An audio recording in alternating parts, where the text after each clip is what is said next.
everyone, and welcome to First Things First. I'm Jenna Wolfe. That is the very dapper Hall of Famer, Cris Carter. I know that because he's wearing a Hall of Fame jacket. Get to that in a second. This right here is Nick Wright. Looking great, C. I don't think you've ever worn that on the show. No, I haven't. Christine had an amazing tie with my other jacket, and then I was traveling because I'm traveling today. My Hall of Fame jacket was there, and I saw, man, this is a nice match. Let me wear it, Hall of Fame weekend. So we'll do it, at least for the first segment. But that's where you're traveling to, the Hall of Fame weekend. Yes, NFL season starts tonight. First NFL game. Yep. Season number 100. Let's get it. Atlanta plus 2.5. Oh, well, we've got a big NFL show for you today. Ezekiel Elliott and the Cowboys are reportedly nowhere near a new deal. Sean McVay says he cost the Rams a Super Bowl, but we're going to start with the team that won that Super Bowl, the New England Patriots. To the surprise of absolutely nobody, Tom Brady's at Patriots training camp this week.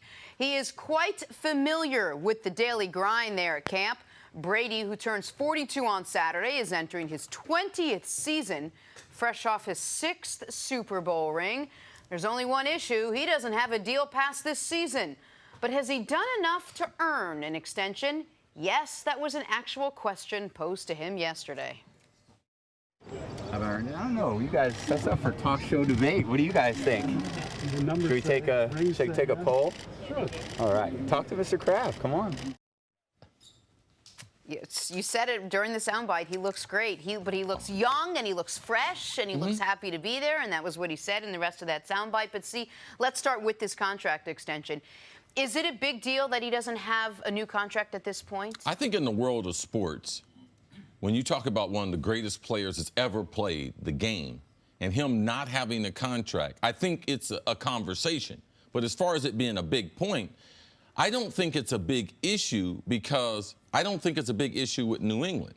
Tom's not a guy that's consumed by money. Now, he makes a hell of a lot of money on and off the field, and his wife makes a hell of a lot of money, and God bless them for that. But Tom has made it a priority that he was going to allow New England, for the last 7 years-ish, to have the flexibility in the salary cap where he was going to be one of the best quarterbacks, but he wasn't going to be one of the highest paid. And that's one of the reasons why they've been able to be in 3 Super Bowls in a row at this point in his career. Now, how they've spent that money, sometimes Tom wanted his friends. Going back to Wes Welker, he wanted money. Tom wasn't making a great deal of money as far as the top quarterbacks. They didn't sign him. Randy Moss wanted money. They didn't sign him. Now, last year, they gave him an incentive clause and Gronk one to entice them to be able to come back, and it worked because they end up winning the Super Bowl. But I'm not concerned because I don't believe New England's concerned. And when you trade Jimmy Garoppolo, which they did 2 seasons ago, ultimately you are going to have a quarterback issue. And then not only Jimmy Garoppolo, but Jacoby Brissett. They traded him to Indianapolis. Now, you're talking about ultimately, I think in the next 3 years, because I think Jacoby's going to be a starter in the NFL. So they traded away 2 starters who were the potential replacement for Tom Brady. So they said they're not worrying about it because Brian Hoyer is not the future of the New England Patriots. Now, if Brady was to get hurt, what would they do? The season would be over with. They would be stuck with Brian Hoyer. They can't run this offense with him. You can't throw the ball. And right now, they are not a throwing team. They are a dominant running team. If you look at week number 17 last year, what they did in the playoffs, how they won their 6th Super Bowl, it's running. And that's what they're going to do, offensive line. They're going to play to their secondary, play to their defense. They believe their defense will be a top 5 defense. So Tom Brady, being the highest paid or one of the highest paid right now, is not a concern to New England. Now, I wouldn't be surprised before the season if Tom Brady signed a 1-year extension. Like, I wouldn't be surprised at all because to me that seems like Kraft and Belichick, the way they would like to continue doing business with Tom Brady. And just another side note, if you look at all the seasoned quarterbacks we have in this league, and you go to Phillip Rivers, Ben Roethlisberger, Eli Manning, Drew Brees, out of all those players, only Ben Roethlisberger is not in the last year of his contract. Right. So our oldest players, if you look around the league, Phillip Rivers, he did an interview 2 days ago and said, I'm not worried about it.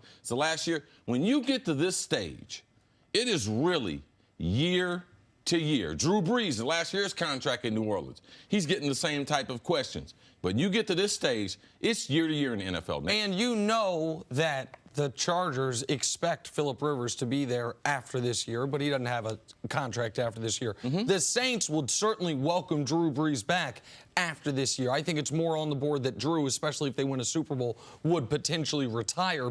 And they have the best backup because they got Teddy Bridgewater. Right, who, by the way, also is not under contract after this year. The Saints got no quarterbacks under contract after this year. Eli's in a bit of a different spot because we don't know if this will end up being the last year of his deal. Ben forced the issue. Ben wanted a contract extension, and I think if Brady forced the issue, he would get one. This is only not an issue because Brady is not making it an issue. This is only not an issue because Brady is doing one of the things that is first paragraph of the all-time greatest resume, which is always putting the team first, even if it's even just the slightest bit to his detriment. How long does Brady want to play till, Jenna? 45. Till he's 45. That means this year and 3 more. You know what Tom Brady would love to have?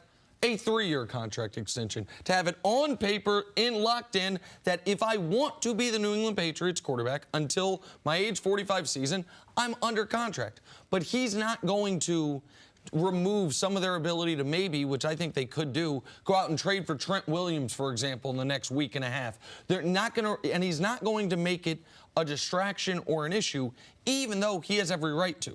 Tom Brady should never be in his walk year of his contract.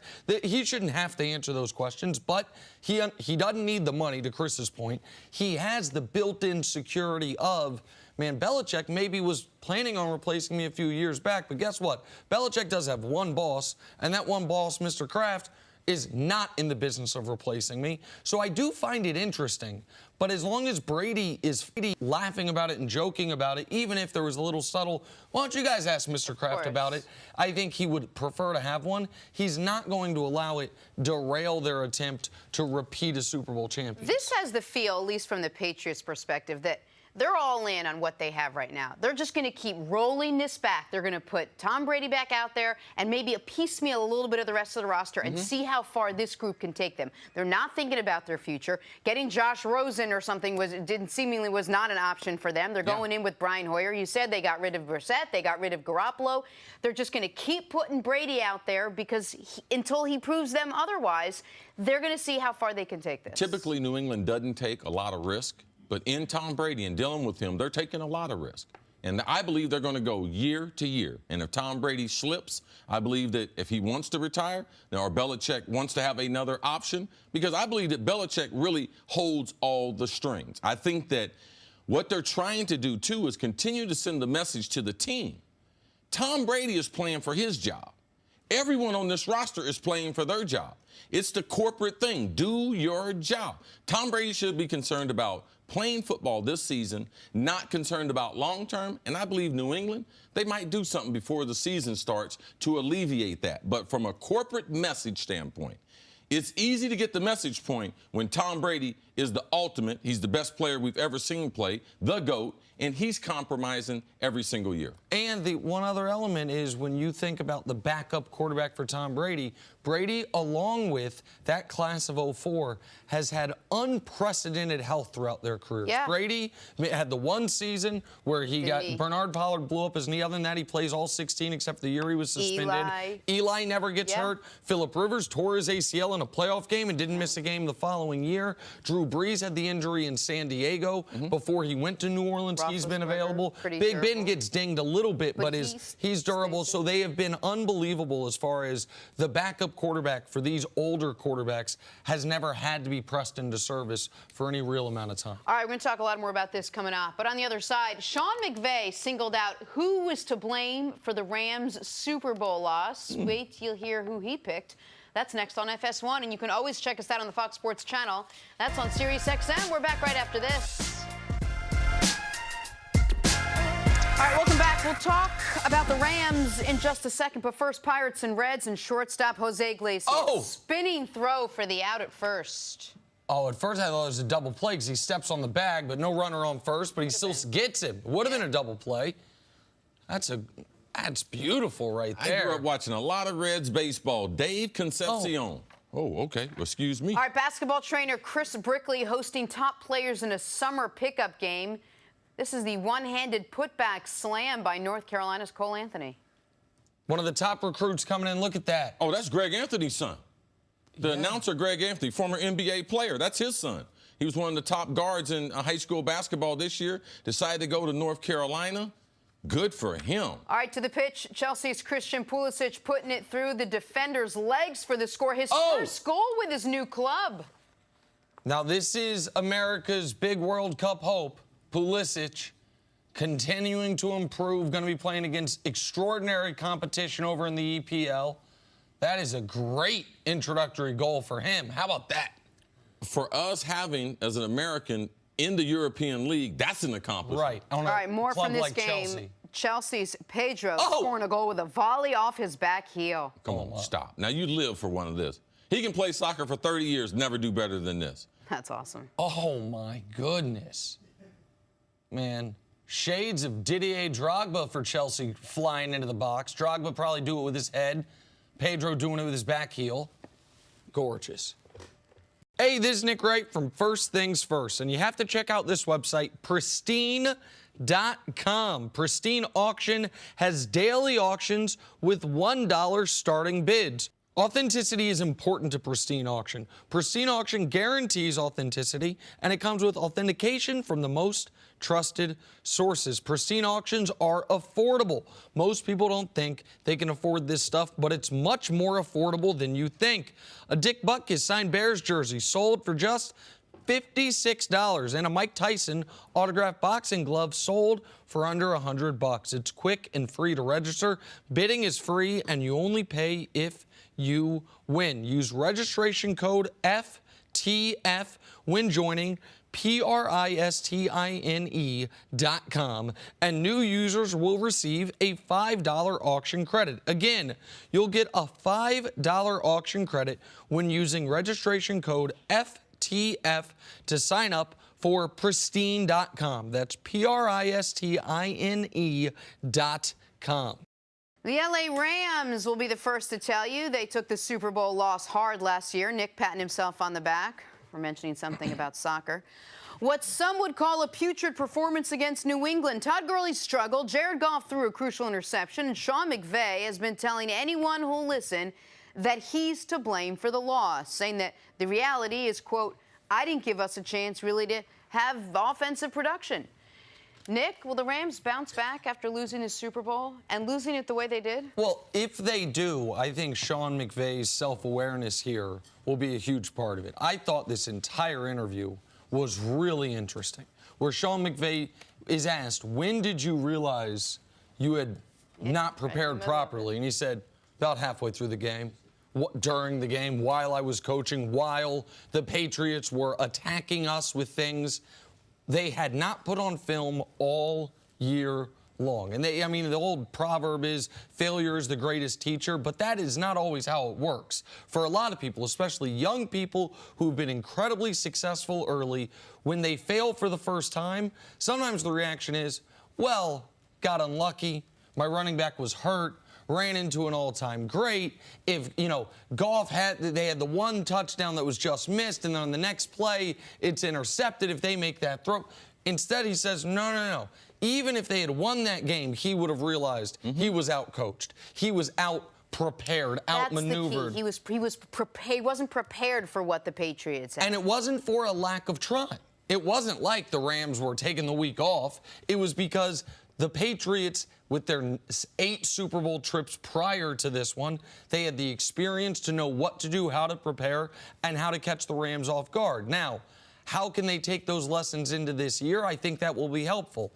I don't know how much it will matter if Todd Gurley's knee is not healthy, if Jared Goff is not able to show he can be an elite-level quarterback with or without Cooper Kupp, because once Cooper Kupp went away, Jared Goff's production went in the tank, and then when Todd Gurley stopped being an elite performer, then really their offense as a whole went in the tank. So I have some trepidation about the Rams as a whole. But for Sean McVay, a guy who's 24-8 in his 2 years coaching, 2 years in the playoffs, second year he makes it all the way to the Super Bowl, to have that level of self-awareness, say, man, I just got beat by a better man on the other side of the field, I think is great for the Rams moving forward. From a strategy standpoint in the Super Bowl, and not just because they're 8 Super Bowl appearances, it's because the wealth of information that Belichick has. Belichick goes through not only his days as a head coach, but he goes back to the 80s when he was defensive coordinator on the Giants. And he'll go through NFL history and pick out a team that was like the Rams and see what has he done against them that's been successful. Sean McVay didn't look at it that way. He didn't look at, in the last 30 years, what kind of team has he faced that was like our team? What did they do to take them away, like the greatest show on turf? What did they do? And typically what they do is they crowd the line of scrimmage. They're going to play bump and run on the outside because they believe their DBs are better than yours. They're not going to let the quarterback have a clean look. They're going to blitz you off the outsides. So McVay, how they make their living? 3 receivers, 1 tight end. They did not change it up. Kyle Van Noy sat right here and told us after the Super Bowl, we had 3 game plans and we never got to plan B. Why? Because they did not adjust to plan number A. So at least at halftime, with the extended amount of time that you have, you would think he would look at his personnel groupings, look at the defense he was getting, and change those personnel up. See, to me, I don't like the fact that he's only predominantly a 3-receiver team with 1 running back. It becomes easy to book you. In our great days in Minnesota, we were 3 receivers, but I would say 2 of our 3 were better than any of the receivers that they have. So, of course. So we didn't stay in that personnel all the time, and we were a lot better than them. Randy Moss and myself being Hall of Famers. So when you face a guy like Belichick, you have to have a changeup. You have to go heavy personnel. I'm not going to go 3 wide receivers. I'm going to go 3 tight ends. I'm going to go more with the fullback. I thought the personnel they should have used was 2 tight ends, split the formation so you can have a wide receiver and tight end on both sides. They can't blitz you. So you don't have a weak side to your formation, so you can pick up, you can change the protections, and that's not something that Sean McVay did, and he should admit it because it was fairly obvious that he did not make the type of adjustments, and he does not know how to coach the Rams with an injured Todd Gurley. Even using Todd Gurley as a decoy at sometimes, motion him out, have a linebacker run outside the box to be able to give you some different looks. And, I mean, I'm not surprised that he admitted to it because, to me, watching the game, it was fairly obvious. Nick, so last year we spent the whole season talking about Sean McVay as the wonderkind in offensive coaches, this hotshot guru who was going to take this offense out and wait till you see what it could do. Do you think the Super Bowl loss perhaps translates into a loss of luster a little bit heading into this season? Are we still as high on the Rams as we were last year because of what you saw in the Super Bowl? Well, I don't think, at least for me, I don't hold against a second-year head coach that all they did was get to the Super Bowl. But what I will tell you is, if luster aside, all of a sudden the whole league's got a book on them. All of a sudden, the whole league, now maybe they don't have the corners of the Patriots, they don't have the coaches of the Patriots, but they will look at exactly what the Patriots did in that Super Bowl and say, how can we use our personnel to do something similar? How can we force the Rams to adjust to what we are doing? Because Chris's point that the Rams ran the same formation, the same personnel more than any team in the league, and it was an element of, we're going to do what we do and no one can stop us. And that was correct until they got stopped. And then what we learned was, it wasn't just that they weren't adjusting during the year because they didn't have to. They might have not been adjusting because they couldn't. And so when you mentioned that the Patriots had A, B, and C, according to Kyle Van Noy, the Patriots didn't have to go to plan B, but I have a lot of faith they could have. That if the Rams would have been ready, if the Rams would have on the first possession driven down the field and scored a touchdown, the Patriots would have changed it up.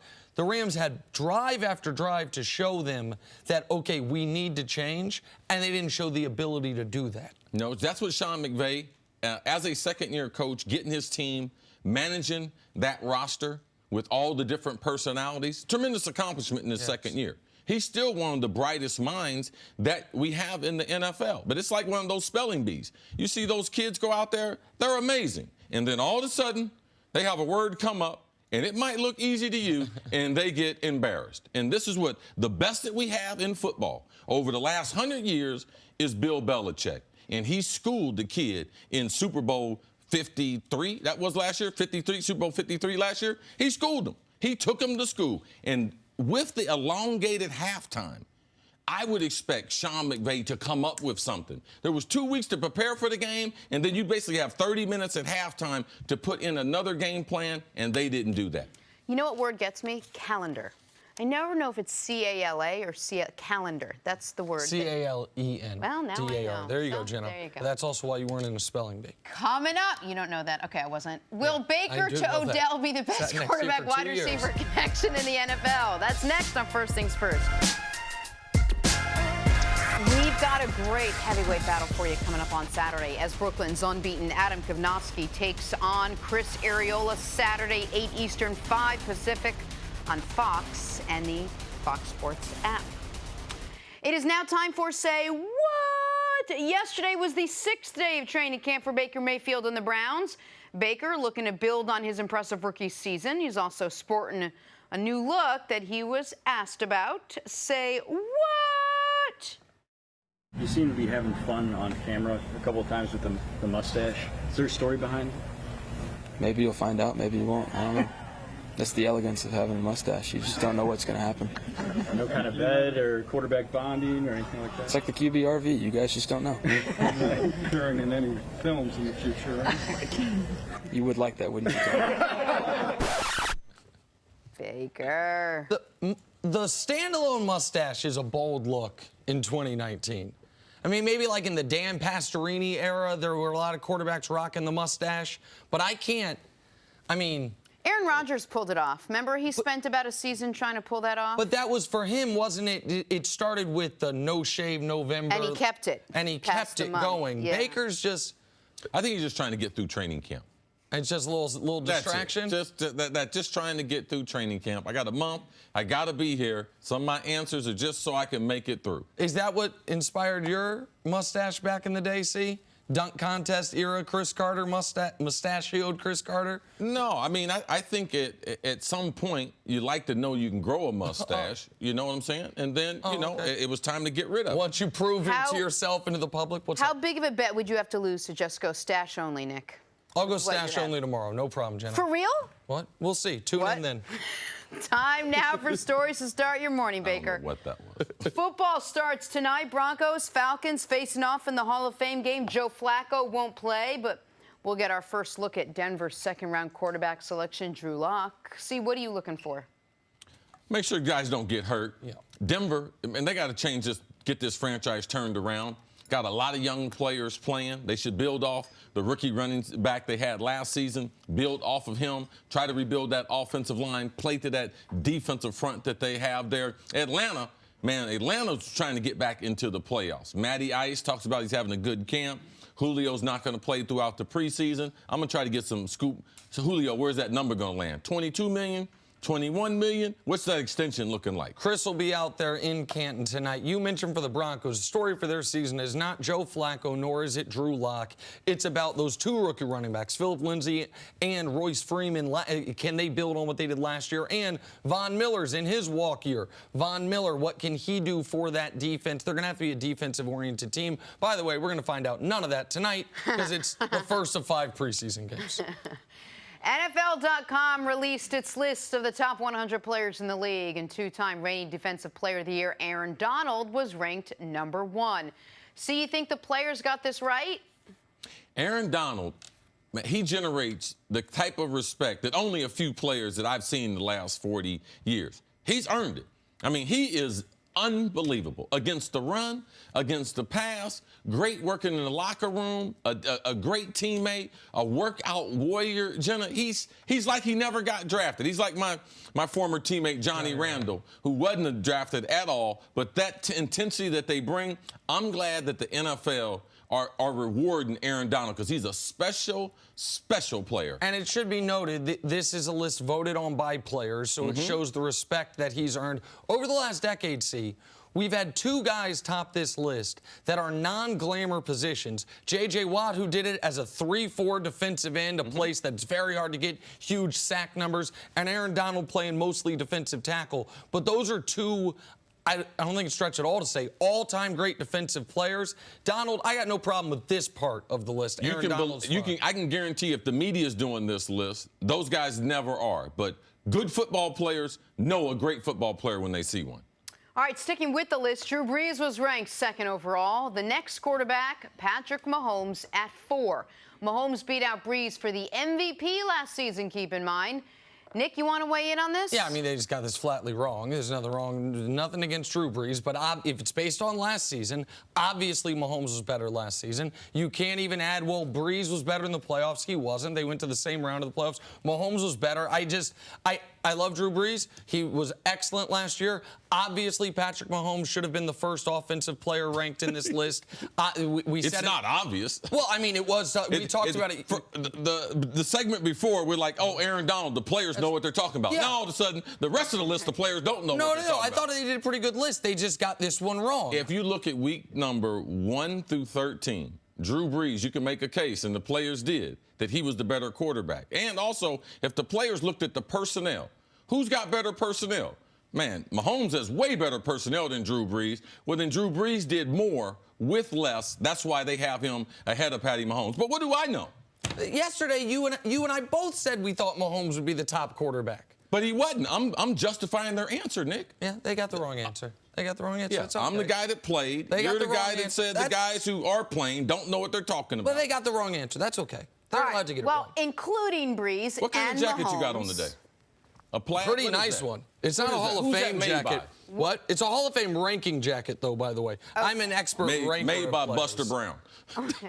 All right, including Brees and Mahomes, there are 15 total quarterbacks in the top 100, none of whom are Dak Prescott. Did they get this right? That is a huge fall from just 2 years ago when he was ranked the 14th best player in the entire NFL in the same players poll. We're still waiting to see what the Cowboys decide to do with Dak's contract. But, Nick, what does this tell you about Dak? That the players voting on this think what I believe the general public mostly thinks about Dak, which is he is a league average NFL starter. That his best traits are the intangible leadership and the availability, and that as a passer he's limited. And that, I mean, if Carson Wentz is the 15th on this list, it's very hard to find a quarterback that was on this top 100 of those 15 quarterbacks that you can make a compelling case Dak should be ahead of, that Dak should replace. I know some people are down on Kirk Cousins, so some people would say Kirk because he's not great in big games, but Kirk's overall numbers are so far and away greater than Dak Prescott's, and his body of work is far greater, even if Kirk hasn't done in the playoffs the way Dak has. Maybe you can wiggle yourself into an argument. He shouldn't be out of the top 15. He should be 15th. But that's as high as it gets. There's no one else on this list, and it speaks to the depth of talent at the position. As we've been talking about all offseason, the old guys aren't retiring. The young guys are really good quick, and the veterans like Rodgers and Wilson and Luck are right in the apex prime of their career, so you all of a sudden have a glut of really good quarterbacks. It's great for the fans. It's not great for Dak's where he falls in the ranking. I don't think we're that far removed from an era of football where Dak would have been in the argument to be a top 10 quarterback. But that's not the era we're in right now. So in this regard, I think it's pretty obvious that these 15 guys, player for player, are better than Dak, and you'd feel more comfortable with them being your quarterback going into this season. So why is it then the Cowboys are going to pay Dak Prescott as if he's one of the top 4 quarterbacks, 3 quarterbacks, whoever it is in the league? I mean, what do they see that we're not seeing or that the NFL players who voted on this aren't seeing? Yeah, I remember late in my career, Jerry Rice, at that time, he was the highest paid, and he got a new deal that broke the record for wide receivers. And Michael Irvin got a deal right after that. And then I went to my general manager and was like, I want that same kind of deal. And he's like, you're not Jerry Rice. You know, we don't consider, we consider Jerry Rice to be the premier, not only wide receiver, but one of the premier football players. Or what about Mike Irvin? Well, yeah, we look at you and Mike, man, you guys are about the same. I said, well, we'll call up Mike. I had Mike's number. He called him on the phone. Went, hey, it's the playmaker. I'm not available right now. I said, what did it say? He said, he's not available right now. I said, okay. I'm your answer, bro. All right, he's not available. I'm all you have. And the Cowboys, this is their answer. And he's as good as what we see on tape. It's not like, oh, you know, they're holding him back. No. In his first year, he had a phenomenal year. And the players gave him credit for that. But in the 2 years after that, he has not been in the top 100. We are in a unique situation in pro football where we have 4 guys in their late 30s to 40s that are playing phenomenal football still at a high level. So those first 4 to 10 spots, they're gone. So now we got these young players that are coming in, and they're playing great football immediately. In their first 4 years, they're playing MVP caliber football. So now a guy like Dak, where we're throwing the ball league-wide 65% of the time, he's on a grinded out, 3 all-pro offensive linemen, a great running back, a good defense. The players see that. So Dak, he's going to have a hard time moving up. He has a hard time throwing the ball. If they take away the running game, he has a hard time throwing. The players realize that. There are too many guys in 2019 that throw the ball down the field with precision that I could say, if they were on the Dallas Cowboys, are the Dallas Cowboys better? And you'd be like, yes.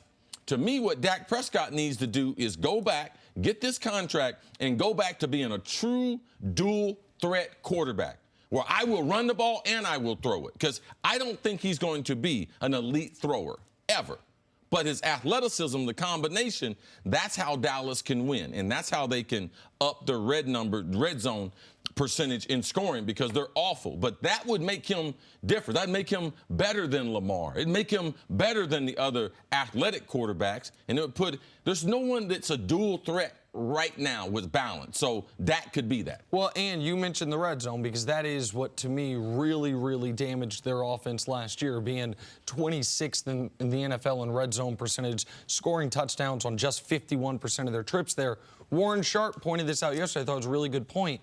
Dak's success rate when running in the red zone was one of the very best in football. He just didn't do it very often. The Cowboys didn't utilize that element of his game as often as they should have. Zeke, as great as he is, his success rate was below average running in the red zone, not because Zeke's not great, but because everyone knew that's what they were going to do. They were loading up. They had those heavy fronts to where he had no holes to run through. So that is a way to get the most out of Dak Prescott. But the last point, the Cowboys have a tendency to wait on these deals, meaning into the offseason.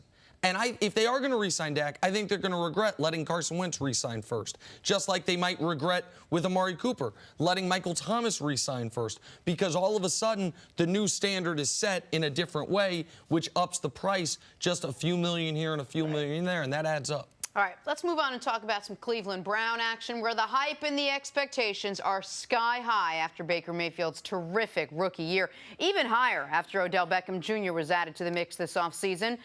But hype will only take you so far.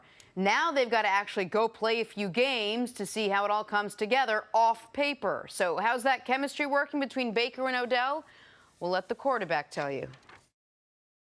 It's coming along great, you know, as expected. Once you verbalize what we need to accomplish, then you get out there and I'm able to kind of put it anywhere with him. So it's coming along great. I think there's an appreciation from my end that, you know, he's able to come communicate and talk through things. And it's just having that open relationship. Obviously, there's a chain of command. What Freddie says goes, but just being able to talk through things and see it from their perspective or mine is really good. CC, for the most part, these two just started working together. Odell wasn't there. I don't think Jarvis was there either, but Odell wasn't there during OTAs and minicamp. So what is that learning curve like? What is the timing when you talk about chemistry with a wide receiver? All right, and just like you and I talked this morning, because he wasn't there, people didn't make a big deal about it, but it slows down the communication. I mean, because Odell's getting a new playbook, even though he's familiar with the wide receiver coach, familiar with Jarvis. They're doing different things in Cleveland. Baker, his ball you have to adjust to. I worked out with Eli Manning. I worked out with Eli Manning and Peyton Manning down at their passing camp. My son was in the passing camp. I had just retired. I was still in great shape, and they were going through an NFL workout. They had a bunch of quarterbacks down there throwing. They needed some wide receivers. So I know Eli. I know the kind of ball he throws. And Eli, surprisingly, has a stronger arm than people give him credit for. He has a stronger arm than Peyton. But he does not have the arm that Baker Mayfield. Baker Mayfield is an exceptional thrower of the football. Long, short. Before the game I did last year with him, I went on the field, caught passes with him because I wanted to see, I wanted to feel it. He throws a tight spiral. That's why I thought he could be successful, even though he's not the pro type height in Cleveland with that bad weather. He has a big enough hand. He's got a great grip on the ball, but man, he can flat out just throw it. And when you're not there for the mini camps, now all the practice become really important. Some of those things we could have worked out in April and May, we have to force to work them out now in July because we weren't there. And this will build. They will get to the game and get some game experience, and the relationship will build. Once they get to the playoffs and the intensity, primetime games, then it will build. This is not a finished product. This is going to take years and years and years to be able to get the type of chemistry that we've seen with some of the people like A.B., Ben Roethlisberger, Julio and Matty Ice. It takes time. Michael Thomas and Drew Brees. It takes time, but they're off to a great start. When you have talent, which they do, throwing talent and wide receiver talent, one thing that Baker said that I thought was phenomenal, and they have unbelievable talent at Oklahoma when he was there. Offensive line ranked the best offensive line, and he's got a bunch of skilled guys that will be sprinkled around the NFL. OBJ does things I'd never seen before. And when you have that in a wide receiver, as a quarterback, you start making compromises like, oh, okay, I don't have to be perfect. So your confidence goes up because you see the talent, not only his catching ability, his route running, and his ability to escape from the top of the route and expand and get away from people. That's one of the things that makes OBJ special. Well, that also should definitely not shortcut, but ease this transition, because Baker is the most talented at the moment thrower of the football Odell's ever played with, high school, college, pro. And Odell is obviously the most talented receiver Baker's ever played with, high school, college, pro. And so in that regard, there is an element of, okay, our communication's not flawless, right, and our timing and our chemistry is not yet where we want it to be. Okay. But we are both having the luxury of playing with the best guy we've ever played with. But there is an element, when you talked about Eli's got a stronger arm than people give him credit for, but not the arm Baker has. I remember last year when they were switching from Tyrod, whatever you think of Tyrod, he obviously doesn't have the strongest arm in the league, to Baker, and what Jarvis said. And Jarvis talked about in practice, the ball catching up to him, getting up on him quicker than he thought, having to adjust it. For Odell, what are the things he can do to adjust to the velocity of the ball, the way the ball looks, reading the football coming out of Baker's hands? All you can do is just get the reps. Until you see it, until you see the ball traveling, until you actually live it out, you're not going to appreciate the type of speed. But it's a matter of getting the reps, and after practice, getting on the same page. It's having a handful of routes after practice. We're going to throw those. One thing, too, that neither one of them has dealt with, OBJ has never had a quarterback as outspoken as Baker.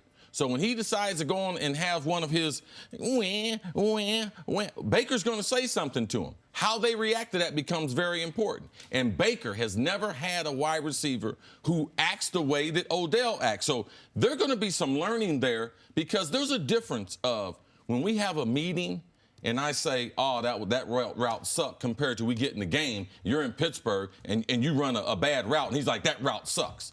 Because the intensity to it, we have to allow this to play out. Game experience is the only thing that will get them ready. You can only do so much in practice, but the time that they missed, it slows down their learning curve. I think it's so important. We always talk chemistry. We talk on-the-field chemistry and timing and routes and all of it. But I think getting to know each other's personality is also a big part of making things work. Yeah, like you realize Nick's a jerk now, so it doesn't get you up. So I'm like one step ahead of other people who don't realize it. It's like another day. Yeah, I'm a bad guy. Love you, That's Nick. the story on Coming up, is it starting to look like Ezekiel Elliott won't play a game for the Cowboys this season? Talking about that on First Things First. Back here on First Things First, we're now joined by that guy, Super Bowl champ Cris Canny. Flex, the gold jacket. Slim around the waist, smooth around the face. Hey, I'm trying, man. I'm See just that, trying to Jenna? keep up Don't with try you. that. I was just Don't like, try What up, Cris? face, Slim around the waist, waist. smooth around the face. That's how I'm introducing you from now on. Please don't. As the face waist is a waste of face. It can't get any more awkward, so. No, this trust me, point. it can. Canny, the most talked about holdout in the NFL right now is happening with the Dallas Cowboys and the Cowboys' best player, Ezekiel Elliott. Cowboys seem to be taking a hard stance with Zeke. According to Jane Slater of NFL Network, who was on Undisputed and The Herd yesterday, the two sides are not close. When she asked her source if it was the guarantee or the length of the deal, her source said, quote, "It's everything." All right, Cris Canny, are you surprised? What's your reaction to how far apart the two sides are right now? I'm a little bit surprised because I feel like there's more urgency within that Cowboys organization to try to win a championship. And you're not going to win a championship without Ezekiel Elliott. Now, I heard Stephen Jones' comments yesterday. He said, we're damn sure not going to set the market for every player at their position. You're not going to pay Dak Prescott as the highest paid quarterback in the NFL. You're not going to do that with Amari Cooper, especially after that Michael Thomas deal. And you're not trying to do that with Ezekiel Elliott. But the reality is the Cowboys are on the verge of being penny wise and dollar foolish. Because if you can't win without Ezekiel Elliott, then you need to try to mend fences and work that out.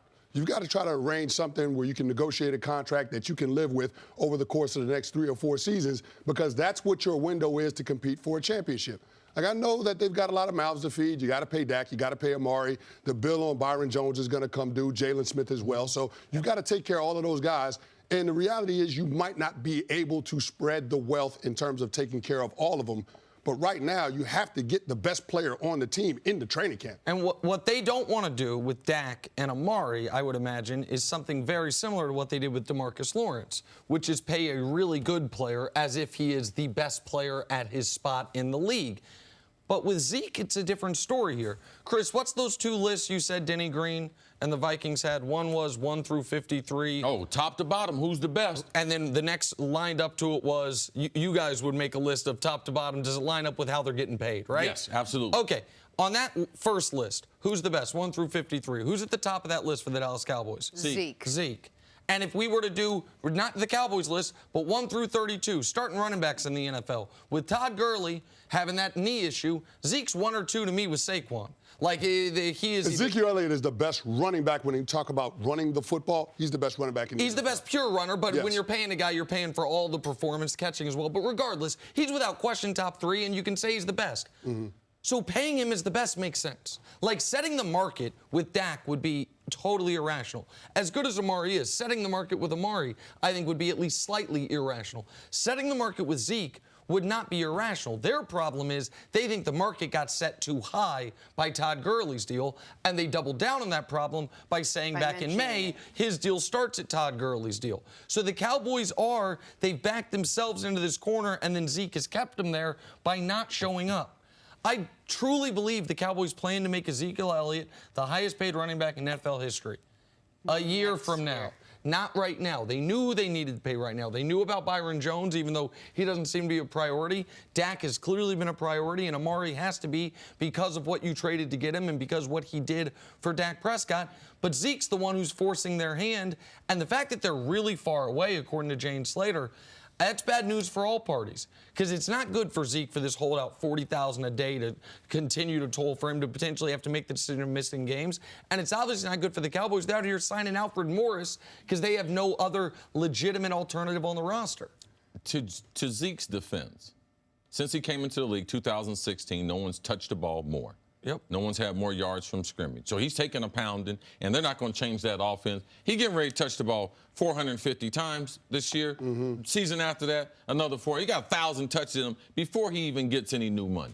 Now, I grew up in a single-parent home. My mom raised 7 kids. Now, my mom was amazing. And when she would cook dinner, my mom would always not eat. All the other kids would be able to eat and everything, and a lot of times my mom wouldn't have anything. Zeke said, listen, I ain't like Chris's mama. I need to eat. The reason why I'm eating all the time, I'm going to eat first, all right? I ain't concerned about Dak. I know we came into the league together. I know we traded for Amari. That ain't my problem. I know you signed this great offensive lineman. That ain't my problem. Zeke is making sure, because of the wear and tear and what's happening in Los Angeles with Todd Gurley, if Todd Gurley was healthy, had played in the playoffs and the Super Bowl, and the narrative was a little bit different, I think Zeke's camp would be a little bit different. But when you see him nicked and he's a shell of his player, and come a year and a half, when the Rams come to cut him or ask him for a pay reduction, that's what Zeke is not trying to be in that same category. So I believe this is going to be ugly, man. They got to make Zeke the highest paid, and they've made Dak a priority. Let's see who's going to win, and I believe Jerry Jones is going to give the quarterback the extension first. But if you make Dak the priority, does that mean that you have to make him the highest paid quarterback in the league or pay him $25–30 million? Can't you say the best player in this team is Zeke, pay him the highest? Maybe Dak's the one that takes a bit of a pay cut? No, Dak's not going to take a pay cut. I mean, Jerry Jones has got Dak on the cheap for the first 3 years of his deal. He was a 4th-round draft pick. He was a thousandaire, not a millionaire. So, I mean, this is Dak's first bite at the apple. With Ezekiel Elliott, though, I look at this situation and say that that's the insurance policy for the investment that you're about to make with your quarterback. If you're going to pay Dak Prescott $30 million a year plus, I want the very best version of Dak Prescott, and you're not going to see that without Ezekiel Elliott. Yes, that's not going to happen. So, I mean, you look at the situation and you prioritize it. The quarterback, obviously, by nature of the position, he's got to be first in line. But to me, the next one up has got to be Ezekiel Elliott. I know I traded a first-round draft pick for Amari Cooper, but it's not like I can't franchise Amari Cooper after his Amari already let him off the hook. Yeah, that's Amari already told him, I'm not worried about it. Yeah, exactly. So, I mean, that's the perfect scenario for Jerry Jones. All you have to do is take care of your running back, and then you'll have the opportunity to address Amari after this season. But you got to get Zeke in. Everybody recognizes between the three triplets on that team, the position that has the shortest shelf life is the running back spot. That's why Zeke has more urgency to get his money now. And if Jerry wants a title, he's got to make sure he takes care of that guy. And Jenna, to your question, they are not going to make Dak the highest paid quarterback in the league, but they also have no shot at getting him at $25 million per. Like they're right now the highest paid quarterback in the league is at $35 million per. Dak's camp is looking at Carson Wentz's deal and saying that plus X, because same draft class, same division. Dak's played every game. He's been to the playoffs twice. He's won a playoff game, and they don't care that Carson Wentz his second season played better. Well, they would argue he's not. They would argue that you can't be better if you're not playing. We don't. Well, it's your agent, so he's representing you. Yeah, I mean, when you see that Carson Wentz got 4 for 128, that's $32 million a year. I think right now the Cowboys would be thrilled if Dak said, I'll take the same contract. And that's where you start getting very expensive. 4 for 100 for Dak does not exist. Maybe a year ago we thought that would be a great contract for him. The market has moved, so they don't have to reset the market with Dak to still make him, give him near record-setting money. A lot of contracts. All right, Cris, stick around. Coming up, Sean McVay singles out who's to blame for the Rams' Super Bowl loss last year. That's next on First Things First. It's back here, First Things First, with Cris Canty. Canty, the Rams will be the first to tell you they took the Super Bowl loss hard last year. Todd Gurley struggled. Jared Goff threw a crucial interception. And Sean McVay has been telling anyone who'll listen that he's the one to blame for the loss, saying that the reality is, quote, I didn't give us a chance really to have offensive production. Cris, you think the Rams bounce back after losing the Super Bowl to the Patriots? Well, it's hard for me to answer that question because I don't know the health of Todd Gurley. I can't ignore what we saw the last month of the season and on into the postseason. He was a shell of himself. He didn't look like the guy that went from 2,000 yards from scrimmage and 21 touchdowns. So, to me, the biggest issue is whether or not he's going to be healthy, because so much of their offense is predicated on play action. That's why Jared Goff is under center more than any other quarterback in the National Football League. They rely on the threat of Todd Gurley in the backfield to be able to set up concepts in their passing game. And once he's not a threat. So we'll have to see what happens early on in the regular season, whether Todd Gurley has returned to form. But in listening to Sean McVay talk about what he learned from the Super Bowl, I think the biggest takeaway was that he recognizes that he does need to learn things. He does need to adapt. And the things that he struggled with throughout the course of the season, he's going to see again. That's exactly what Bill Belichick did. He threw some of the concepts that he struggled with offensively during the season on him in the Super Bowl. That's why he was able to hold that group to 3 points. One of the things that they did, the pre-snap operation. They like to get to the line of scrimmage where there's time on the headset communications so Sean McVay can talk to Jared Goff and tell him what he sees. But Bill Belichick, he had something to counter that. They came out, disguised their looks defensively, and Sean McVay and Jared Goff had no answers. So I think that they've got to learn from that experience, try to take the lessons that they can from it, and they've got to adjust their approach coming into this year. Well, they have to adjust the 31 personnel. We're the 3 receiver, one running back. When Cooper Kupp got hurt, they had no plan B, plan C. They kept playing the same formations. Jared Goff suffered as a quarterback. The offense suffered. His quarterback rating went down 20 points with Cooper Kupp. You say, well, what kind of player is Cooper Kupp that he would make that type of difference? You need a very versatile, if you're going to play 3 receivers, you believe that your 3 receivers are better than their nickel. Now, New England, they played a regular lineup and they played some nickel. But when they went to 3 receivers, New England crowded the line of scrimmage and dared them to pass the football, and they couldn't generate momentum because they couldn't get enough first downs to get that defense booked. When you're in 31 personnel, you're believing. Brian Billick used to tell me, Cris, Are you better than their nickelback and the linebacker that they're going to bring out on you in the passing game and in the running game? If you're not, we will take you off the field. We'll put a fullback in the game, or we'll put another tight end in the game. And that's not something that Sean McVay has even looked at doing. 31 might be your best personnel, but what if someone gets hurt? You can't put that formation and think the backups can do what Cooper Kupp and the other people were doing. No, and that was an adjustment that he never made. Well, and they weren't forced to make it throughout most of the season, because even after Cooper Kupp got hurt, even though Jared Goff's numbers went down, the Rams kept winning. They were alive for the 1 seed until the final 2 weeks of the regular season. So they still finished 13-3. They felt like we're going to be okay. And I respect Sean McVay immensely for putting it all on himself, for saying what we all saw, which is Belichick had multiple change-ups ready, didn't even have to go to them. Sean McVay was pretty clear. This is the thing about it. It's a team sport. He just told you that BS. Well, that's what There's no way it's his whole responsibility. Well, that's what I was... And players don't like that because they know he's lying. Be genuine in it. It's not all his fault. There were players who could have made plays to make a difference in that game. Well, that's what I was about to get to, is that while Sean McVay could have put them in a better position from the sideline, the other element here is Jared Goff didn't adjust. Jared Goff all of a sudden looked awful young, let's put it like that, when he didn't have all 3 of his receivers, when he didn't have Todd Gurley playing like league MVP caliber running back Todd Gurley.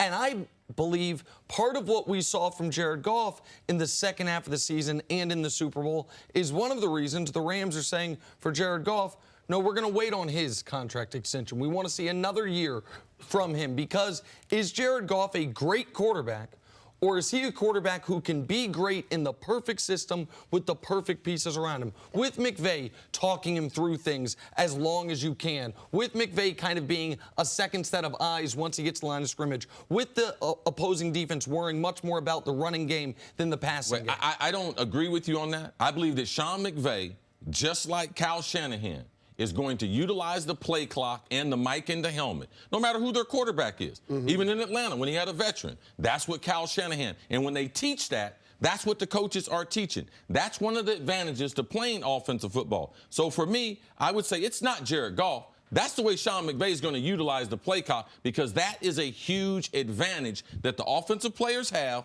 when the quarterback is mic'd up, the ability to be able to continue to give him information until that cuts off. So for me, I like Jared Goff as a passer. He has shown me that he is definitely a high-level NFL quarterback. Their problem as far as a contract is they've already gave out 2 jumbo deals. They gave Todd Gurley his deal, so they can't be in a rush. They're not like the Cowboys. They've already given out a huge portion of their salary cap. They have to be very strategic in who they're going to sign next. No, you're absolutely right. And I think Jared Goff is going to be in line for a contract extension. I mean, you're talking about a quarterback that's under 26 that's gotten his team to a Super Bowl. So Jared Goff is going to get paid by the Rams. We just don't know when that's going to take place. As far as his performance on the field, I agree with you, CC, that Sean McVay is going to continue to take advantage of the coach-to-quarterback communication system in their approach and how they do their pre-snap operation. But what happens when the defense adjusts, like New England in the Super Bowl, when they jump into a different look after that communication cuts off? See, that's the part of it that I think Sean McVay needs to do a better job with, training Jared Goff throughout the course of the preseason and the regular season, so he has answers when, in fact, he gets that look from a defense if that situation were to take place again. I think a lot of the onus has to be on the coaching staff to make sure that they help him evolve in terms of the cerebral aspect of the game. That's something that Sean McVay has to continue to work with Jared Goff on, because after all, the reason that he got the job was because they wanted to get the most out of their #1 overall draft. Well, let's get back to the first thing you said. How much of this offense is handcuffed if Todd Gurley is not Todd Gurley? If who we see as Todd Gurley is the same guy that ended the season last year, how good could Jared Goff be? How good could this offense be? Their ceiling drops 3 floors. I mean, this is a guy who's Offensive Player of the Year, who leads the NFL in touchdowns, who can do it catching the ball, running the ball, and make a huge impact on plays when he never touches the ball because of the threat of play action, because of having those linebackers sync up because they're worried about him. He was the guy that when he got that contract with 2 years left, nobody questioned it. Everyone knew how good he was. So he's the best player on their offense. Aaron Donald might be the best player on their team. He's the best player on their offense. I have higher expectations. I don't believe they dropped that far. If you saw last year when C.J. Anderson ran the ball, the offense was better. It was not the Todd Gurley, but they didn't have another receiver. They didn't have another formation to go to. So you guys are blaming it all on the quarterback and everything. They ran the ball with C.J. Anderson in there. I believe they'll run the ball with Malcolm Brown being in there as the backup because they have a top 10 offensive line. So, yes, they can move the ball without Todd Gurley, but you have to be creative. Sean McVay's got to earn his money. He's got to be able to put him in some good looks, and the look that he threw the interception in the Super Bowl was not a good look. They fooled him in coverage. Stephon Gilmore faked like he was going to be in bump and run, bailed out, and intercepting that ball inside the 5-yard line, which basically ended the game. So it is a continuing build, not only with the quarterback, but with the coach and the rest of this offense. Yeah, the offense has to have more variety in terms of schemes and personnel groupings. I mean, if you have a couple of seasons where you're lining up in 11 personnel, 3 wide receivers, 1 running back, 1 tight end, I mean, teams are going to put that under a microscope. They're going to find a way to neutralize that. It's up to Sean McVay to put more in it. They need to have more versatility in their approach and their overall attack. All right, we got to take a break. Candy, we'll see you in a little bit. Coming up, is Kyler Murray about to set the league on fire? That is next on First Things First. On Saturday, we got a star-studded MLB doubleheader for you. First, Aaron Judge leads the Yankees against Mookie Betts and the Red Sox. Then Mike Trout and the Angels take on Francisco Lindor and the Indians. It all gets started 12:30 p.m. Eastern, 9:30 a.m. Pacific on FS1 and the Fox Sports app. Sox and Yanks stood pat at the trade deadline. A little surprising yesterday from them. All right, we'll get to Kyler Murray in just a second, but first, Pirates and Reds and shortstop Jose Iglesias with the nice spin throw for the out first. That would have turned, too, if there was a man on first. Yep. He didn't even need to touch the bag, did it anyway. It's a hell of a play by Iglesias. Come on, I was laying out, man. You did so well the first time we did this. You were bragging. You were doing cheers. I was Not waiting on here. the This soccer. is where he was bragging. Yeah, I was waiting on the Chelsea's soccer. Christian Pulisic pulling it through the defender's legs for the score. His first goal with his new club. Man, he's the U.S. men's best hope for the next World Cup. If he can continue to improve playing on a club the caliber of Chelsea, not only should the men's team make the damn tournament, I mean, honestly, but have some success in said tournament. He's just laying out entirely. All right, a little bit more from this You game like here. this one. Giving you a Chelsea's chance. Pedro scoring a goal. How? The volley off the back heel, Good like cross. it's nothing. Come on, stop. This is unbelievable. Come on, Pedro. Left foot, heel, back of the net. He could play soccer 20 more years and not be able to do something better than that. All right, let's talk about the #1 overall pick in Kyler Murray. With plenty of questions facing the Heisman winner's ability to have success in the league, future Hall of Famer Larry Fitzgerald says we shouldn't worry, stating that he's never seen a rookie quarterback come in like Kyler. So, see, after hearing that from your guy, Larry, what are your expectations for Murray as a rookie? Well, I'm still going to be careful on what the expectations are. What Larry is talking about is that something that younger players struggle with in the NFL more than anything. In the NBA, Major League Baseball, when you go from the minors to the majors, there's a jump in the intensity and the athleticism, all those things, the competition, there is a jump. But the thing that throws people off more so than anything else happens to be just a simple thing called communication. And typically when you come from college, and there's a reason why Alabama players in the NFL, even though they're playing an NFL defense at Alabama, when they get to the NFL, they struggle. Why? Because the language, it's not they're doing something different, but the language changes. And Kyler Murray, I believe, unless someone's going to correct me, is the only guy to ever inherit the same offense in the pros as he had in college. So typically, when I'm a wide receiver coming from Ohio State, I got drafted by Philadelphia. First time we went into the meeting room, it was like I was beginning stages of speaking Mandarin, and I had never left Ohio. All right? So that's typical, the change that you have to make, because you might be doing some of the same things you did in college, but they're called something else. And the speed for which the game is coming at you, and the intensity, and coaches are yelling at you, and the players are competitive, and you're trying to make a mark, and you're trying to, that anxiety right there gets most young players, it takes them a long time to be able to learn and to be able to slow the game down.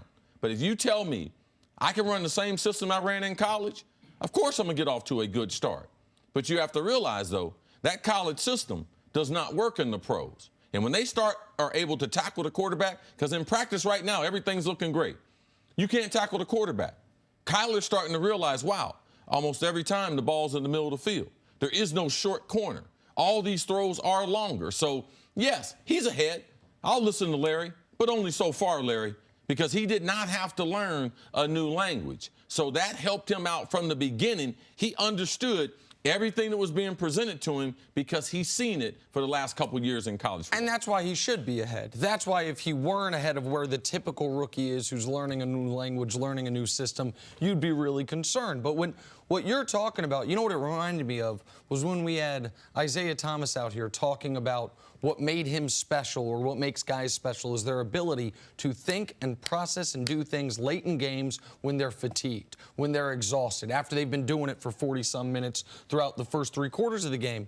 And that is the element of where you have the intellectual familiarity with what you're doing that will put Kyler in the beginning at such an advantage, is that after he takes a big sack or after they're in no huddle, where your mind is racing, where you are trying to catch your breath, you are not also, while trying to do all that, as I'm sure you were your first year in Philly, being like, wait, what does that mean? Here's what you're doing it. Whenever you do learn an actual new language, they say you'll know you've actually mastered it when you stop translating in your head, when you start actually just understanding it without saying, wait, in English it means this.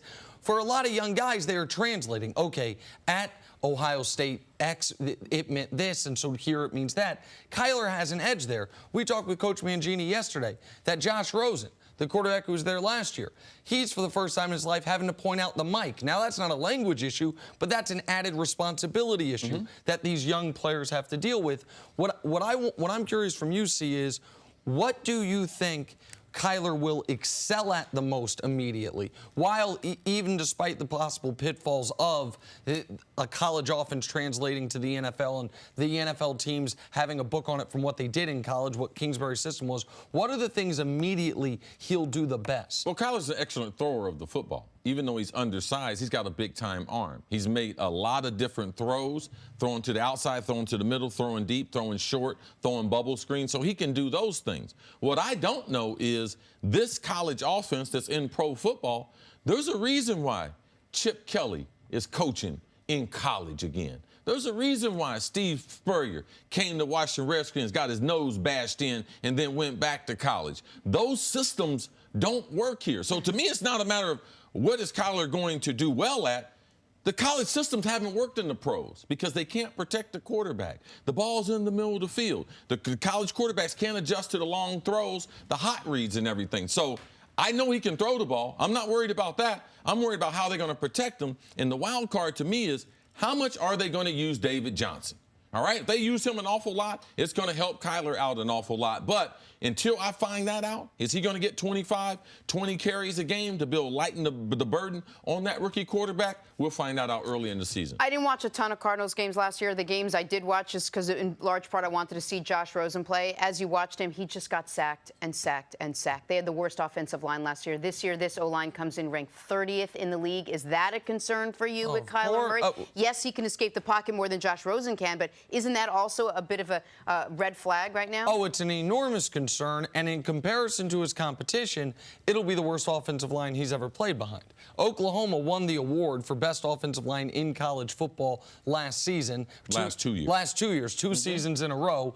And so he, for the first time in his football playing life, will be playing behind an offensive line where you are constantly at a disadvantage. That would be tough if he were a 7-year vet. Like, that would be tough. If anyone would have issues playing behind the offensive line Rosen played behind last year. They didn't put a huge priority on offensive line in this year's draft. They went out and got, again, more skill players. They drafted him #1. They took Andy Isabella in the 2nd round. They took another wide receiver in the 4th round. They got him a bunch of weapons, but that doesn't necessarily help him in the pocket, help him his ability to stay upright. And see, even with good personnel, your concern is this system's ability, even with good offensive linemen, to keep the quarterback upright. This is a flawed system. I don't believe this system will be successful.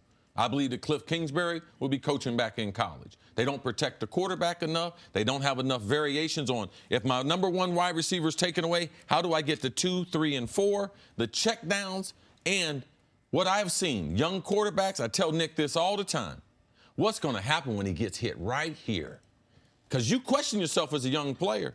Because I wish I was back at Ohio State. I said, man, I shouldn't have came out of school. I should have got that extra year. Maybe I should be playing baseball. They better protect him. They better do that from the beginning, because these last two systems that we've seen come from college, Kelly and Spurrier, did not work, regardless of what talent that they had at quarterback. All right, let's take a break there. Coming up, is it starting to look like Ezekiel Elliott's holdout might drag into the regular season? Next on First Things First. Welcome back. Time now for us to go viral, sponsored by Best Western Hotels and Resorts. Check out Bears defensive end Khalil Mack showing off the impressive strength, knocking down his coach. Imagine blocking against him for an entire game.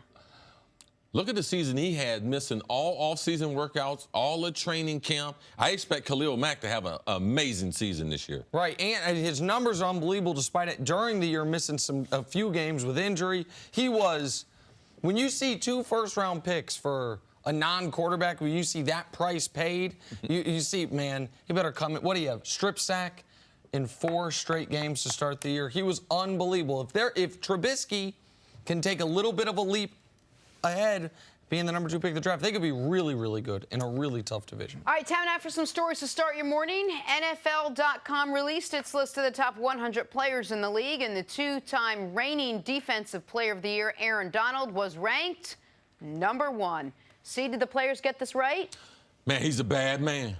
He's a bad man. It's hard to make a defensive lineman almost impossible. To get that type of respect, to me, the players, they know what they're talking about. They watch the games, and they watch that coach's tape, which there are no lies. To say the eye in the sky, that's what the players say. Eye in the sky does not lie. Yeah. Aaron Donald is the best football player that we have in the league. I thought it was the pie. Listen, breadsticks. For Aaron Donald to be the top of this list, J.J. Watt a couple times at the top of this list, guys who historically only all-time greats get big numbers and recognition from 3-4 D end or interior line. These 2 guys, I don't think it's a stretch to say at all, are already all-time greats. Aaron Donald right now, the best at his job of anyone in the NFL. The players recognize that. All right, sticking with the list, Drew Brees was ranked 2nd overall. The next quarterback, Patrick Mahomes, at 4. Mahomes beat out Brees for the MVP last season. Nick, care to weigh in on this? Yeah, I mean, listen, you're not going to parse this terribly. Obviously, Mahomes should have been the highest-ranking quarterback, but he's 2nd highest-ranking quarterback. Gave Brees the old man respect, which I suppose he deserved. We thought through 12 weeks If it was old man respect, why ain't they giving the MVP? Well, that's what I was about to say, is we thought through 12 weeks last year. It's amazing when I say something and you're like, that's what I was getting ready. Yeah, well, you interrupt me a lot, and we've been doing the show a lot together, so you think where I'm going before I get there. Drew Brees, when he had 25 touchdowns, 2 picks to start the season, looked like he was going to be the... It's called adding to. Oh, clarification. That's correct. Different philosophy there. But yesterday, we both said we thought Mahomes would be the number 1 quarterback on this list. I'm a little surprised. A little added chip on his shoulder for the reigning league MVP. I'm so glad the players made you upset. I'm so glad. But from week 0 to week 13, Drew Brees was that guy. He didn't finish the season as strong as Patty Mahomes. And the record-breaking number, Patty Mahomes, that's why he edged him out. But week 0 to 13, man, Drew Brees was amazing. Him and Michael Thomas were amazing. They had a little drought at the end of the season, but they got it right again. And they got Nick upset, so I'm happy about it. How can I lose in that? Win-win overall. Yeah. Moving on to Ezekiel Elliott now in his continued holdout. According to Jane Slater of NFL Network, who was on Undisputed and The Herd yesterday, the 2 sides are not close. When she asked her source if it was more the guarantee or the length of the deal, her source said it's, quote, everything. Nick, what was your reaction to this? As a wise man once said, that ain't great. Not close on anything? I would have imagined that, especially since we heard around the time of the Major League Baseball All-Star break that Zeke was considering a holdout. We heard a couple weeks before training camp that Zeke was considering a holdout, and if he did hold out, he would potentially be going to Mexico. All those things have come to pass, that the Cowboys would have had ready to go at least an offer that Zeke would have to strongly consider.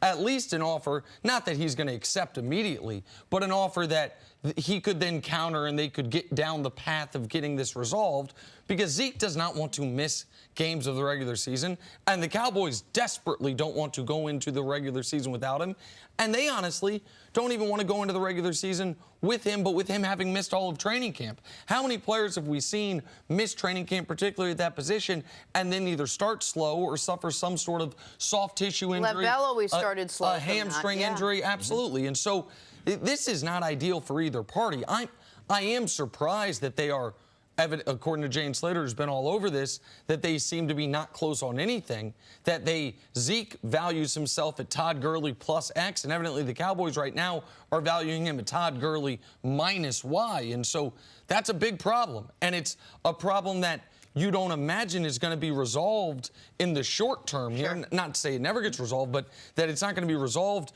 by this time next week. And then all of a sudden you're approaching their second preseason game and so on and so forth. So it's bad news for the Cowboys because he's their best player. It's amazing how the Cowboys have supported Zeke regardless. Even from the beginning when they drafted him, there was an investigation in Ohio State. They've always supported him. Been a couple incidents off the field. They have supported him. And I was like, man, he's the best player on the team. They're going to pay him. I've seen Jerry support great players who had issues there in Dallas. That's the way Jerry, he is a player's owner. People talk about a player's coach. He is a player's owner because he will bat for you. He will vouch for you. He will even say things not necessarily true about you to be able to try to sway people. He is that type of strong salesman. But in doing this, Jenna, I believe what you told me. They holding everything that Zeke has done off the field, they're holding it against them. That's the reason why they're far apart in guarantees and in number of average per year. Exactly what you said. They have taken into consideration, can we trust this guy? And I was trying to put that on the back burner because I know Jerry, and I know how he supported the players, but I'm back to what you're saying, Jenna. I believe you.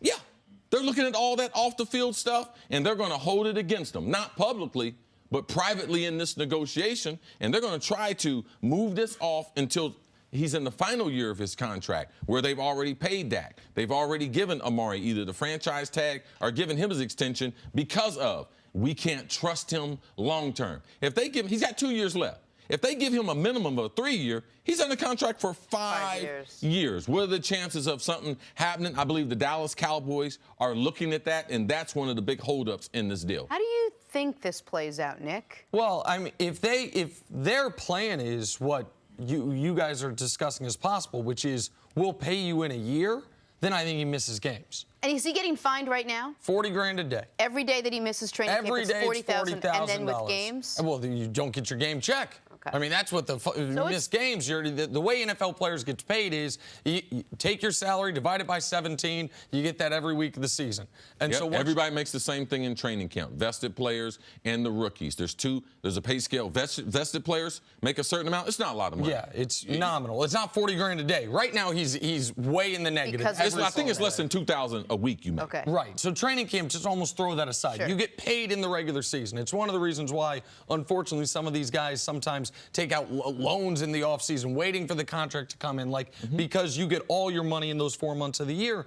But Stephen Jones has now, in the last 2 days, said the same thing that I find really interesting, which is reminding everyone, guys, this money, whatever money we save on Zeke, is not going, he initially said in Jerry's pocket. Yesterday he added, he said Jerry's pocket or my pocket. When he was talking about Dak, Amari, and Zeke and not wanting to set contract standards, the high watermarks, he said, guys, any money we save goes to other players on the roster.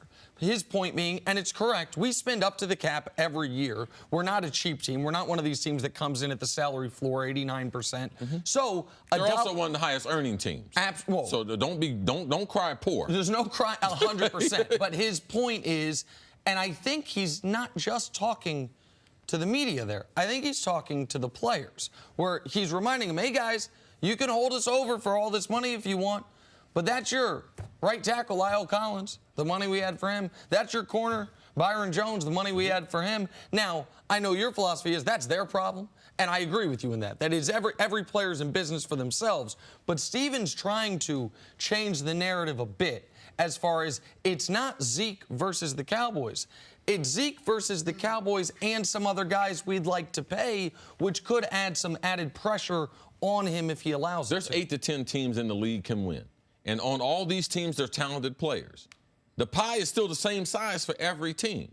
So every owner should have that messaging point that Steven has. Listen, we're going to try to sign players, all right? We're going to try to win as many games as possible. Everything you can do to help me is going to help us. Kevin Durant took a little haircut. Kyrie Irving took a little haircut. So they can add some other players to fulfill that whole roster. It becomes important when you're trying to win championships. That $3 million they gave Jason Witten, that could have been money well spent on something else. Right. So while he's in Mexico, they're paying some old veteran players, so the pie is only so big. I think the messaging from Dallas has been good. And the one other thing they said yesterday, which echoes exactly what you said yesterday morning, is Steven said, we believe there is an inherent value to being a Dallas Cowboy. No doubt. That there is he didn't say this part, but I think it's true, particularly for offensive players, for guys who touch the football, meaning quarterback, wide receiver, running back. You have to build into it the same way we talk about, well, are you in a high-tax state or a low-tax state? You build that into your contract thoughts, how much money are you actually getting. He's saying you stay a Cowboy, your value as far as earnings during and post-career is greatly enhanced than even being in Texas with the Houston Texans, certainly being in Florida with the Jacksonville Jaguars. Look at all the great Cowboys. Troy Aikman, where does he live? Oh, Dallas. Michael Irvin, where does he live? Dallas. Deion played a bunch of places. Where does he live?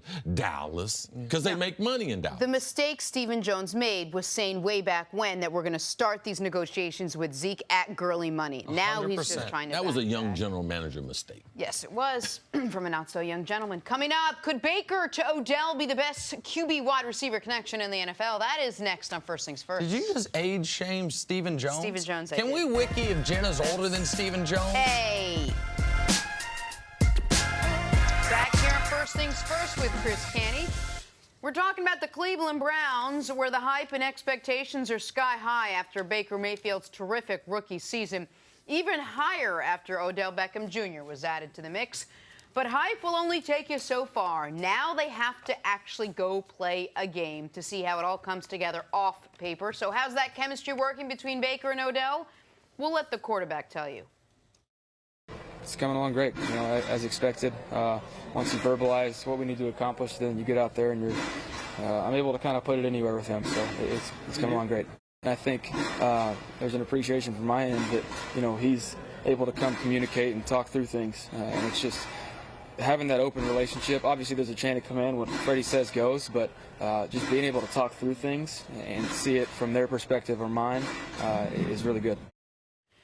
Canty, clearly there's no way to rush chemistry when you want to get two people on the same page. But what is the key to getting a quarterback and a wide receiver when you watch them in camp? What's going to be the key for these two specifically to get together? Well, I think CC could probably answer that better than me, but I believe it's repetition. Just having the opportunities in practice, going through the different drills, just trying to develop that rapport, understanding where the little nuances of each other's games. I think that's the important thing for Baker and Odell Beckham Jr. in terms of trying to get on the same page. But the one thing that you didn't see that in that soundbite, but it was a part of that interview that Baker Mayfield did. He was talking about over-communicating. He was saying that's what the great teams do. They over-communicate. And so seeing him take that approach. What does that mean, over-communicate? Well, just always verbalizing things, just always talking through things, like whether with each other. With each other, right after the play, in the sideline, between drills, all of those different things, talking to each other and just understanding how the other person sees the game. That goes a long ways in terms of those guys being able to realize their full potential and maximize their productivity. So it's great to hear Baker talking about, you know, speaking to his teammates, trying to get an understanding with them, deferring to the head coach, obviously, but also understanding that communication is important. Because you got to remember, it's a completely new coaching staff in Cleveland. They elevated Freddie Kitchens from the OC to the head coach. But, I mean, there's a whole staff under him that's new to that team. So just everybody being on the same page, you got to talk through things. You can't assume that everybody has the same understanding of the concepts that you do. And where they're going to have an added benefit starting just from this moment and for the going throughout this year is for both these guys, it's the best guy they've ever been on the other end from. This is the best quarterback Odell's ever played with. And that's not saying that Baker is now better than Eli ever was, but he's better than Eli was when Odell got to play with him. Agreed.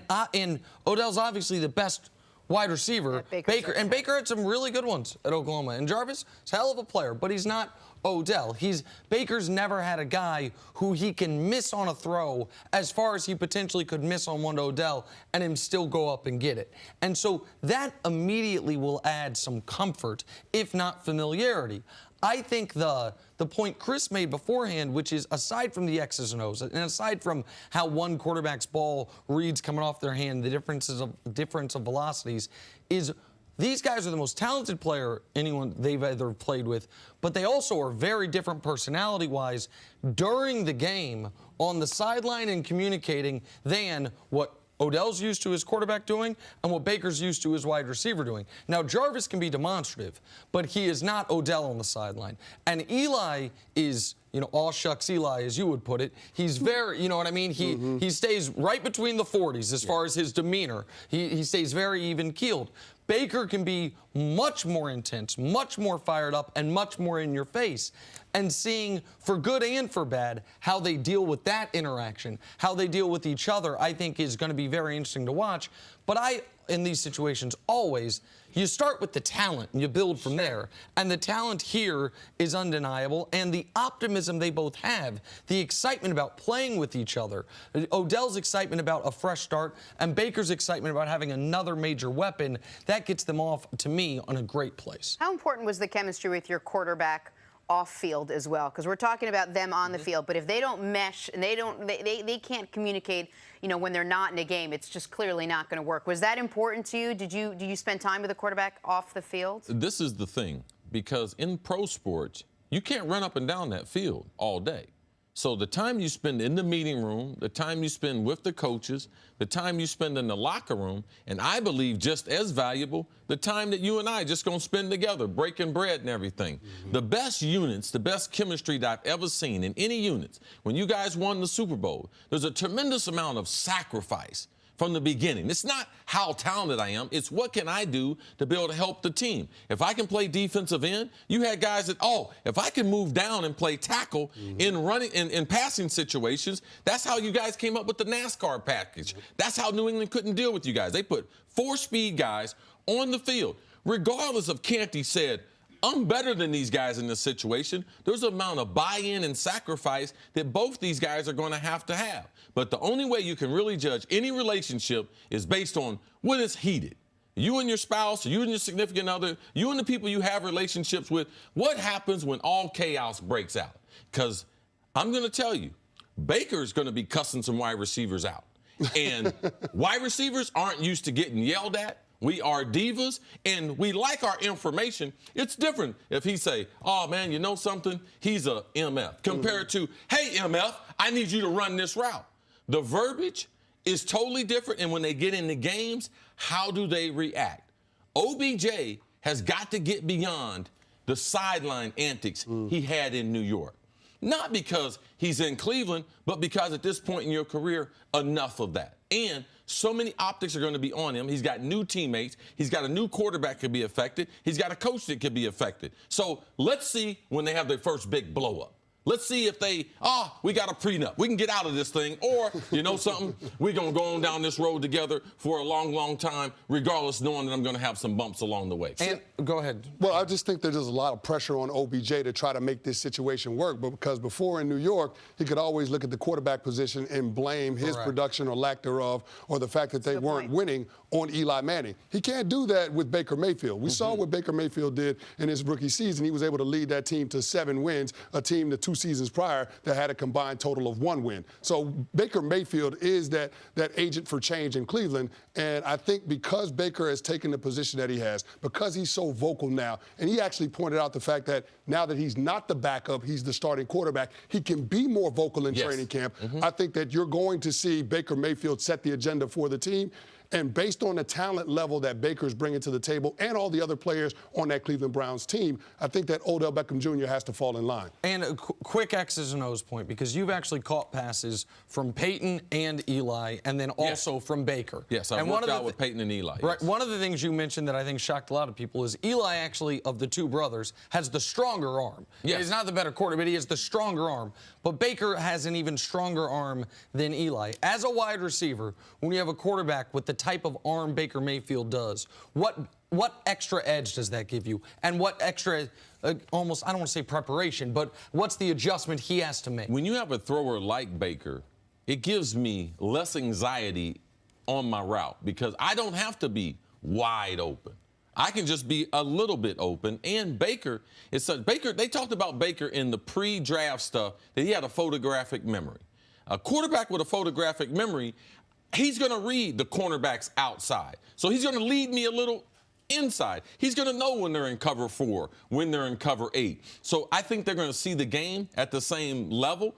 You also get more yards after the catch because the ball gets to you quicker and the defense doesn't have enough time to react. So when they're trying to recover, wondering where you are, you can have the ball and getting some of that yak. I believe that's one of the biggest things that you have. When you have a quarterback who can throw that fastball, he eats up that time that now the defender, when he gets on you, you already have the ball in your hand and you're on the attack trying to make yards after the catch. That's one of the biggest differences that you'll see. The rest of them, most NFL quarterbacks have a big gun. All right, so there's slight little things you have to coming out of the route getting used to. Thank you for listening to the First Things First podcast. Remember, leave us a review and tell us what you think.